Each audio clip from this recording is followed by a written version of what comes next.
an enormous accident at the back. Car launched me.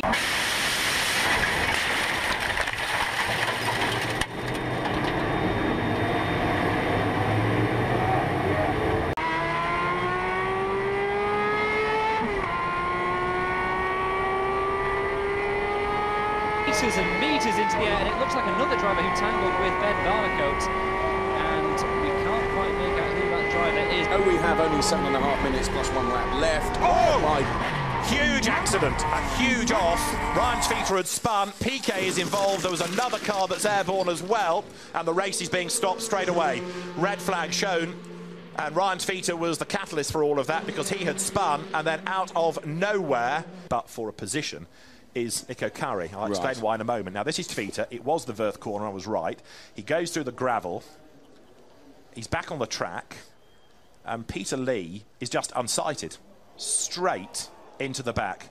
Corkscrews in the air. PK very nearly goes over as well as he...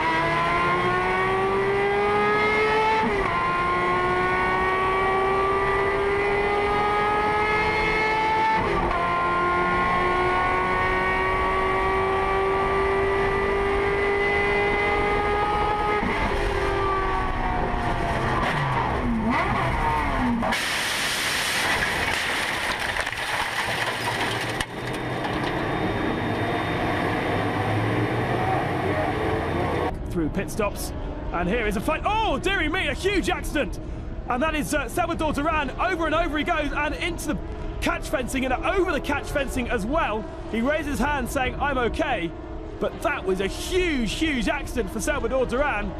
Jumps out of the car, adrenaline still pumping through his veins, and wow, what a shock at the end of this race.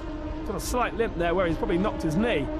An absolutely huge accident. Let's see that again. It's Faraz Falzi who brakes a little bit early, and the nose of the car just hits that rear wheel and sends him over, sliding through the gravel on his head.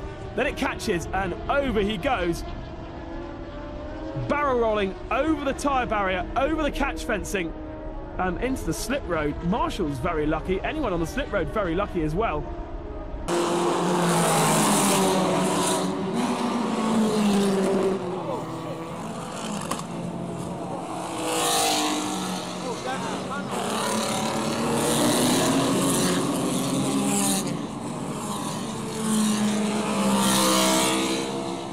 Try and piece it all together. This was the lead battle, turning its way.